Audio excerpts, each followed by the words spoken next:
Hi, I'm Joe, and this is the Dekahedron RPG Podcast. Hey everyone, this is Joe. This is OSR October. This is the second week of OSR October, and for this week I'm joined by a special guest. This week's guest is the awesome and amazing James. Hi, James. When did I get up to awesome and amazing? You're absolutely right. I take it back. Today's guest is the mediocre and okay James. Thank you. And how are you doing, Joseph? I'm doing well. How about yourself, sir? All right. Just thinking on life things lately. So this is OSR October, and as I said last week, I'm doing something a little different this year for OSR October, and instead of reviewing things or doing that stuff, I am providing content that I think would be interesting to the OSR community, content that you could use at your table. And this one is an idea that I had rolling around in my head for a long time. In fact, the notes I'm using for this are notes I wrote for a blog post back in 2020. But even before that, I have handwritten notes going back a good 10 years before that.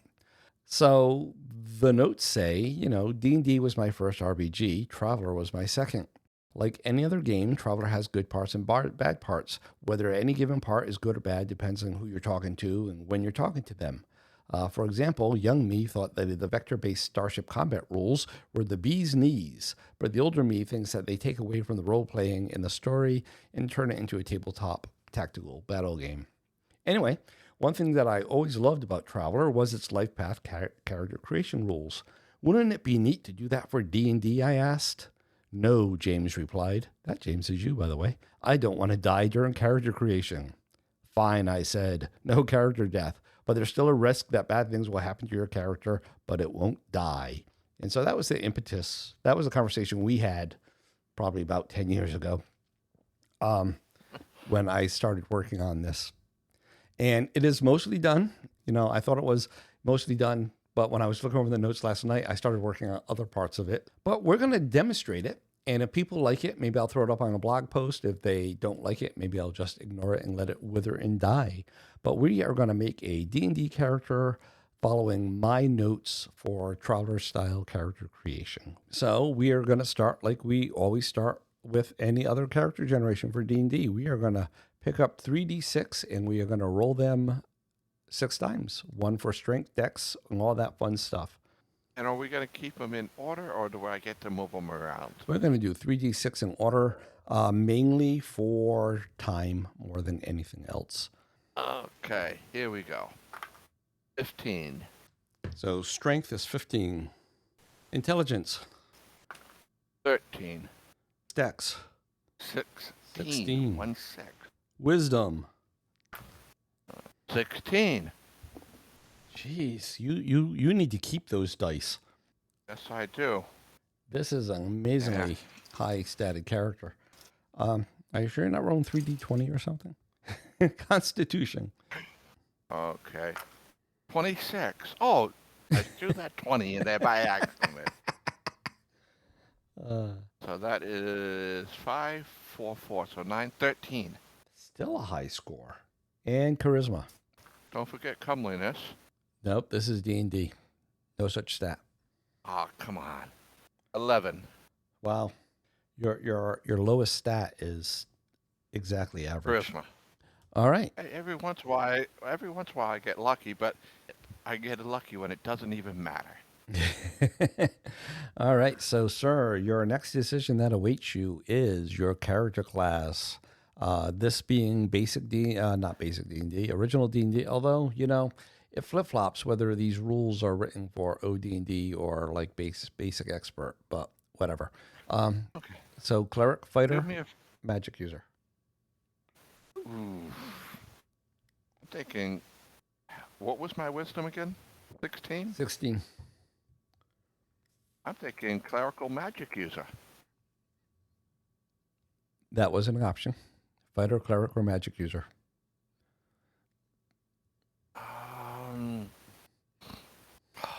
Any one of them would be good with this, other than the magic user. Oh, so you're saying cleric? So we're only with the basics: fighter, magic user, and cleric. Yep. Correct. Right now, with all these scores, yes, cleric. Race? No, we're just going humans right now. One of the things I thought about, when like I said, this is heavily inspired by the Traveler system. And so in Traveler, they don't have classes, but they have careers. And Right. once you pick a career, you actually have to roll to see if you get it. And if you don't, then you roll randomly to see which one you get. And I thought about having that, and I did away with the idea. So you said you wanted to be a cleric, so you're a cleric. There is no enlistment role. But I'm interested what other people think about that. I'm interested in what you think about that, actually. What's your thought about, you said cleric, so I'm saying, yeah, you're a cleric. Yeah. But in Traveler, you would have to roll after you pick that to see whether or not you actually could be a cleric. And there's a chance that you'd get no. And if you got no, then you'd have to roll randomly, like 1d3, and you would end up in whatever one you ended up with. Do you like that you just got to decide? Or do you think it would be more realistic? That, kind of like when we made your Traveler character and he wanted to join, I can't remember what the first option was, but the Hunters or something. But we went through we went through 4 of them before we finally get one. I think it would be interesting, but I think it's not worth the time or effort is where I'm going to go with that. All right. And like I said, audience folk, call in. Let me know what you think about that question. All right. So you are a cleric. So much like Traveler, we have a series of rolls that we make for each round that we're doing. Each one of these represents a chunk of time in your life. Right. But the first thing is, how much money did you acquire during this time? And because this is your first level, we just do the normal 3d6 times 10. So 3d6 times 10, sir? 15. So 150. Oh, 1-3. Oh, 130. Yes. So the next thing we do is we say, I wrote my notes in a thing called Markdown. And the normal Markdown editor I use lets me see it very neatly, but I'm looking at this on my Mac right now, and the Mac does not show it to me neatly. It just shows me the source, so to speak. So I'm having to struggle to read it a little bit. Actually, the next thing we roll to see is if you leveled up. So give me a 2d6 roll, and because of your wisdom, you get a +1. So 2d6 +1. So that would be 8 with the +1. 8, yes, you did level up. So you are now level 2. So that is one thing about this character generation system. It does not start everybody off at first level. So let me ask, so each person could possibly be different levels? Yes, so you could end up with like a 3rd level person, a 2nd level person, a 4th level person, a 1st level person. That I do not think is a problem because, as I've said before, let's just go with those two extremes. You have one person that stops at 1st level, one person that is 4th level. That 4th level person is going to give that 1st level person some more survivability because they're going to absorb some of the hits. They're going to provide a little extra muscle to the group and stuff. By the time that person gets enough experience points to get to 5th level, that 1st level person will be 4th level. So it turns into only a 1 level difference. You know what I'm saying? I understand your numbers routine, yes. Yeah, because it takes so long for a 4th level person to hit 5th level that in that same number of experience points, that 1st level character is going to become 4th level. I think it works out. I forget the exact jump. Isn't it doubling almost every level? Yes. What would be good is if you get that 4th level wizard, at least then he wouldn't be dead in the first hit. Yeah, or even like 2nd level to give you that bonus hit point thing. And the other thing I'm going to say is that each character class has a different number that they have to hit in order to level up. And I base that on the experience points. So the cleric needs a 6 or better because they have the lowest XP requirement. Actually, the thief has the lowest, but that's another story. The fighter requires a 9 or better. The magic user requires, an 8 or better. The magic user requires a 9 or better. But anyway, all right. So you are a 2nd level character. So next we Okay. roll what I call a boon. And so give me a 2d6 roll.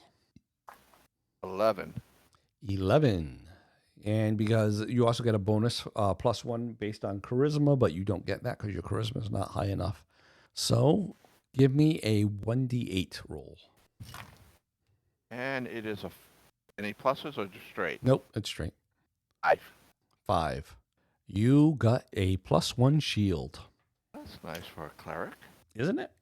And so the table just says shield, but because this is your first time getting it, it's a +1. If you get shield again, that means you get a +2 shield, et cetera, et cetera, et cetera.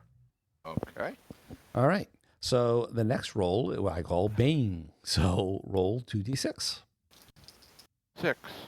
Okay, nothing bad happened to you. And next roll 1d10. 5. 5. So you are now 23 years old. So you mean no penalty? So yeah, every character class has a different die they roll, and that's how much older they get during the term. But rather than like Traveler saying it's a straight 4 years, it's a die roll. So the cleric is 1d10, the magic user is 1d12, the fighter is 1d8, thieves are 1d4 if I were going to use thieves. And so that brings us to continuation. So in order to continue, you need to roll. It's going to be automatic for you. Actually, I could always be Snake Eyes. So make roll 2d6, please. 5. So it's your option. Do you want to go through? So the risk you're taking is A, you're getting older every time, and B, you're making that Bane roll. And if you get that Bane, bad things can happen. And to go through my list of bad things, it's like you could lose a point from one of your stats, or you could get a cursed weapon or cursed armor, cursed shield, that type of stuff. You could lose everything you have. You could lose all your gold. You could lose a level. It's stuff like that. We're going to definitely go one more time at least. Yeah, I would hope so. Just if nothing else to demonstrate the system. Your second time around, you because you're a higher level now. Again, we're rolling for gold, but this time instead of 3d6 times 10, we're going to do 3d6 times 100. That third dice killed me. 12.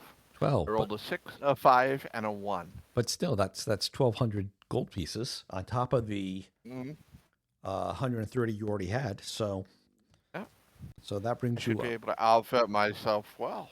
So that brings you up to 1,330. But I mean, you think about it, 1,330 gold pieces is about right for a second level character, right? I'd say yes. Yeah, I mean, if you consider that he's like had to make a bunch of it, because probably the bulk of his XP came from gold, but then he had to buy stuff and everything along the way. And so, yeah. So level up roll, again, 2d6, please. And you get a +1 because of your wisdom. 11 then. 11. So you leveled up. You are now level 3. Roll 2d. This is your boom roll. So roll 2d6, please. 8. Ooh, barely. But you did get a boon. So a boon just means something good happened. It's like the something bad list, only they're good. So give me a 1d8, please. 6. 6 is a miscellaneous magic item. So Do I get to pick? No. Nice try, though. But this is where I show how woefully ill-prepared I was, because this computer doesn't have my D&D books on it. So all we would do is we roll a low-level miscellaneous magic item for D&D that a cleric could use. That's it. Like I said, I don't have that book on this computer. I got a new computer. This is in prep for the other podcast I'm going to be doing with my wife. And just for some reasons, it was easier to go Mac. So I bought a little PowerBook, MacBook Air rather, sorry. And I haven't moved all my PDF stuff over yet. And that's on me. I didn't think of that until just now. That's what we would do. Bad DM. Bad DM, bad podcaster. All right. Okay, now the other one, 2d6, right? The Bane roll. Yes, 2d6. I'm going to hate this. 11. No, you're good. I thought I was going to be biting the mud on that one. No, but Bing's only happening if you roll low. In my mind, a high roll should always be good and a low roll should always be bad. Yeah, it only happens if you roll low, although your chance goes up every time around. So roll 1d10 for aging. 3. 3? Yep. So you're 26. Okay, that's not bad.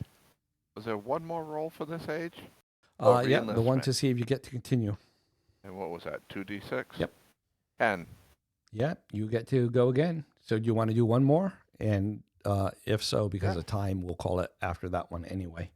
We'll do one more. First one is gold, so it's 3d6. Level 2, it's still times 100. I mean, level 3, sorry. 4. 400. So you're up to 1,730 gold pieces. That's good. Now the boon. Nope, level up first. Oh, 2d6. Yes. 9. Wow, you just made it because of your wisdom. So you're level 4. Yeah, the higher the level you go, the more difficult the roll becomes. I would figure something like that would happen. So 2d6 now. Yep, 2d6. This is your boon. 12. Ooh, nice. Roll a 1d8. 6. Again, that's another miscellaneous magic item. And roll it one more time because of you got a natural 12, so I'm giving you a bonus boon. 4. 4. That's armor, so it would be plate +1. Plate +1, shield +1. That's a nice beginning. And 2 miscellaneous. And now the Bane. The Bane roll, yes. 7. Nope, you're still good, but we're going to pretend that you failed it just so we can experience the table, because this is for demonstration. So roll a 1d12. 7. 7. All items lost. So You bad boy. like I was saying, right, you didn't really get the Bane. I just wanted to show it in action. I know, So- I'm just picking on you. Yeah, so that would have been all items lost. And 1d10 for this is your age roll. 2. So you're So only 28. 28. What's with your dice are very sus.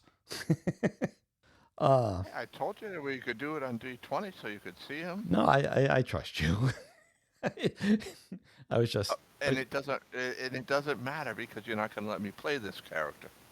well, I mean, you can play it. I just don't have a game plan. I mean, and the continue roll just to see if you would have had the choice or not. And that's 2d6. Yes. Probably not. 4. You're right. Probably not. So you would have been done now anyway. So that's it. So the character is a 4th level cleric. None of the stats got changed during generation. So there are still 15, 13, 16, 16, 13, 11. Has 1,730 gold pieces, shield +1, plate +1. He's 28 years old. That's it. What did you think of it, sir?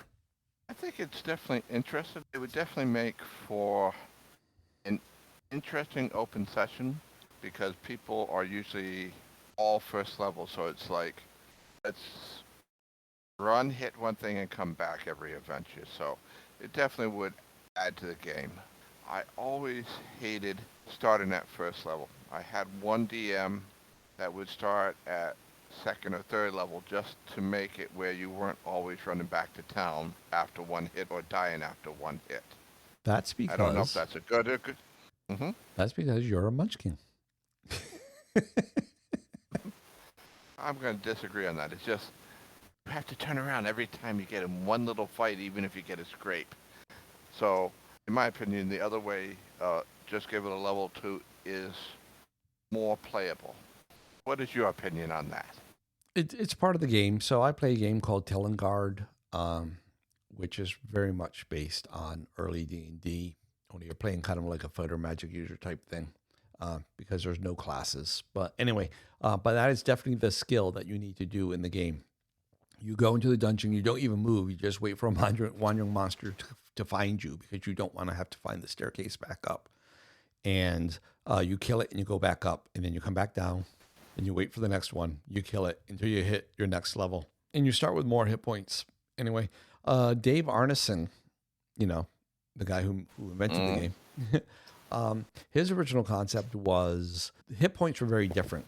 You didn't roll hit points every level. Once you rolled your hit points at character creation, they stayed the same forever. And as you went up in level, you didn't gain hit points. You became harder to hit. In essence, you would gain armor class. Well, your armor class would lower, in essence. Interesting concept. And you started out with between 1 and 36 hit points. 1 in 36. Yes. How did you roll it, or what made the hit points? Here, we'll do it right now. Roll a 1d6. 5. 5. Okay, so now you would roll 5d6. 6, 2, 4, 6, 4. So what does that total? You're up in the upper 20s. So that's how Dave Arneson did it. Well, we are human. We want to see progression. We want to see growth. Well, you had progression. It was just in another spot. True. Right? It's like in D&D, you don't see your stats ever go up as you gain levels. Well, other than the new editions. But in the early D&D. But in Tunnels and Trolls, that's exactly what happened when you gain levels. Your stats would go up instead of anything else. So, well, this was a lovely experience. Yes, it was. Thank you for joining me. Yeah, I'll have to try to flesh this out for a private game someplace. I don't know if the DM's gonna go for it. I have to play in the podcast. Maybe then he'll believe me. Oh, yeah, maybe. Again, James, thanks for joining us. Thank you for having me. Mail call from the United States of America. Hey, Jason here. Just listening to Feedback Friday, episode 95.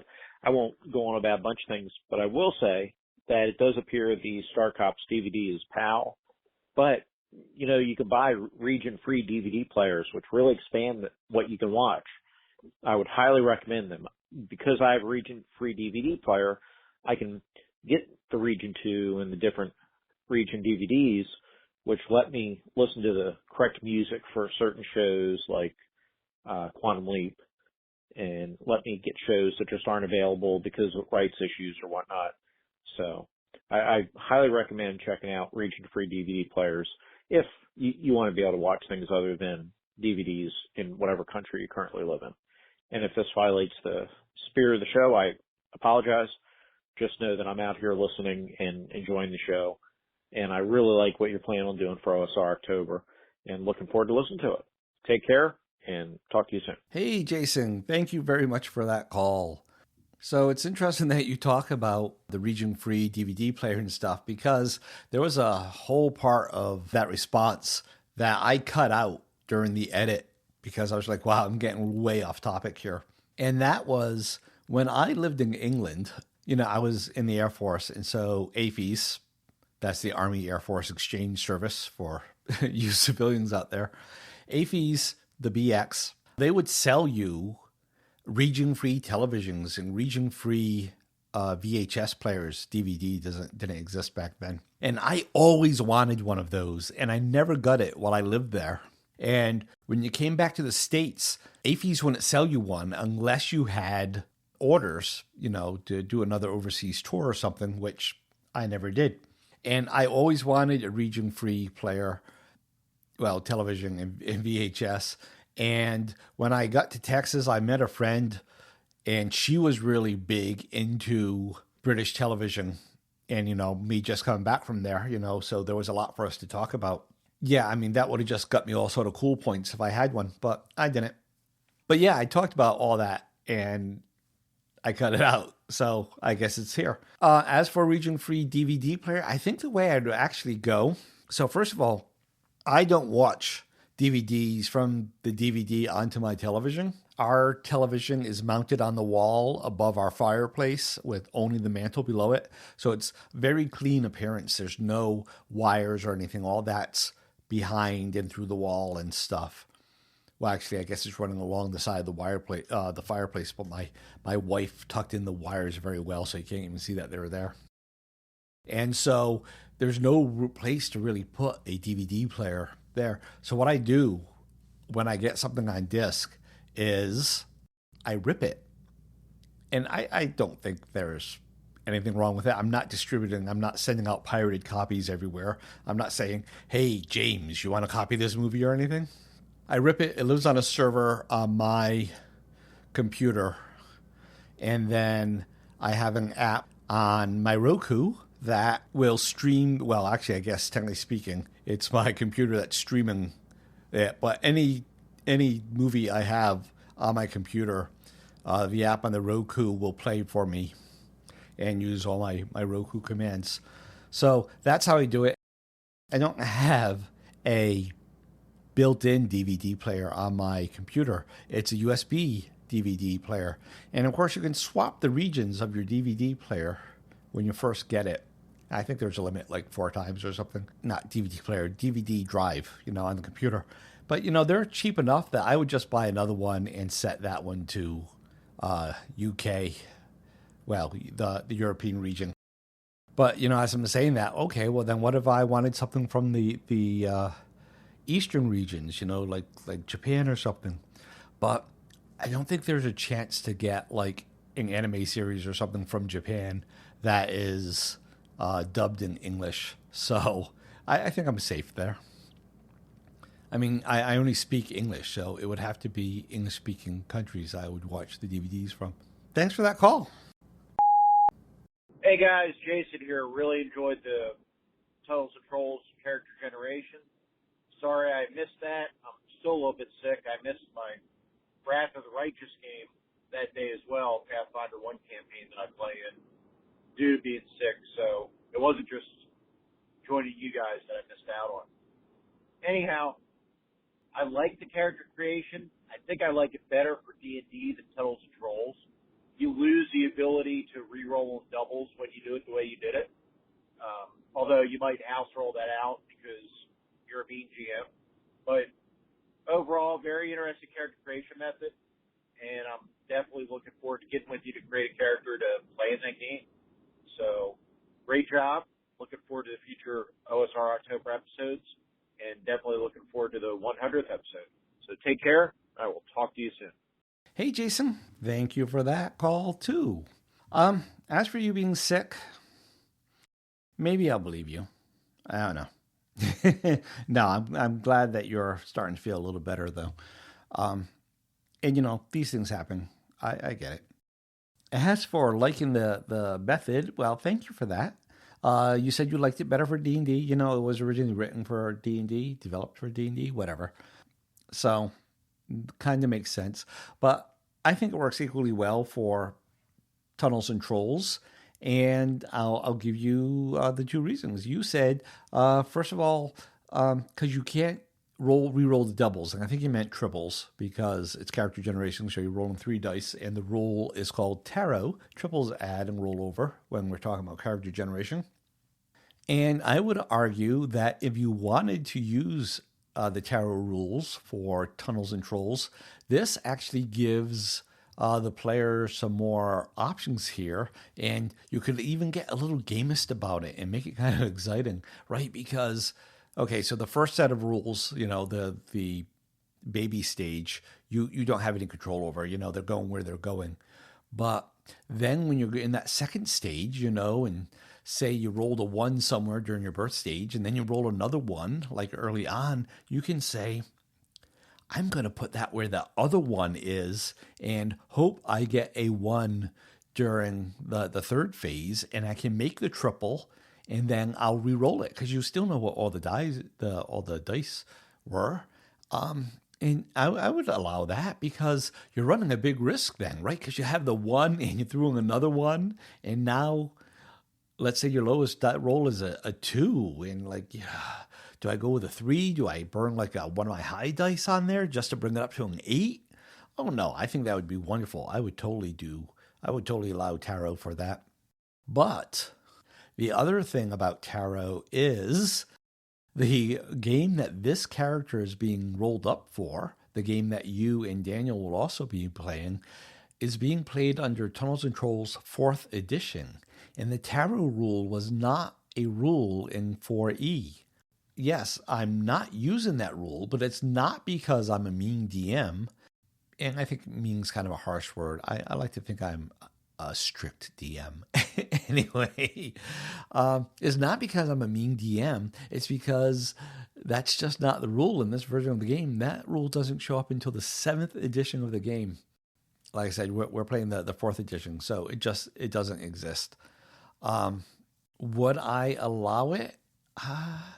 I'd have to talk to James to see if he'd feel okay with it, seeing I didn't give him the option. So when we make your character, if I give you the option that he didn't have, I don't know. Yeah, we will talk. But yeah, that's everything I had to say. Thank you very much, and I'm glad you liked my idea.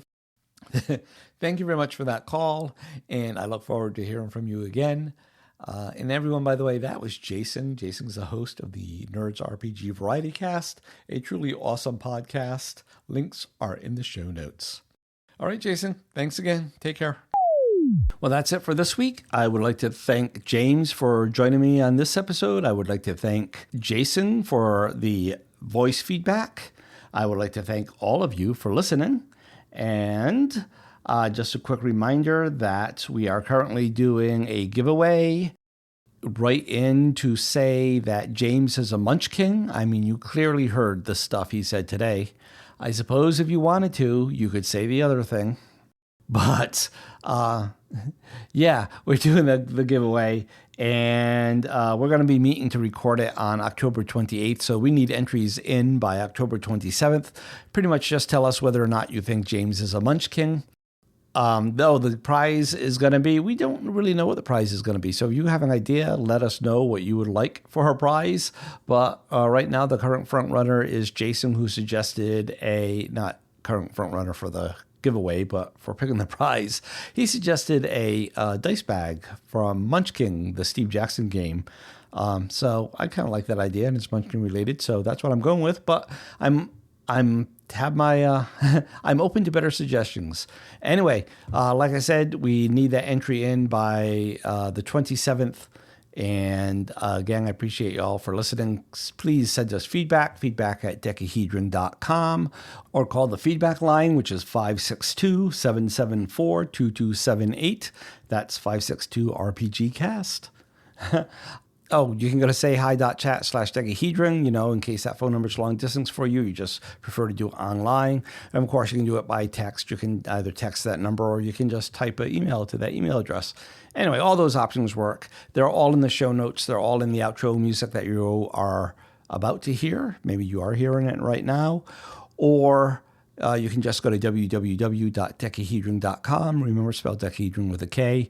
All the methods are listed there as well. And you go to www.dekahedron.com/boards. There are some online forums that we have for members of the podcasting community, the RPG podcasting community, fellow podcasters, fellow listeners, all gamers, to go in and have a conversation about stuff. Anyway, thanks again. And until next time, happy gaming, happy life. Bye.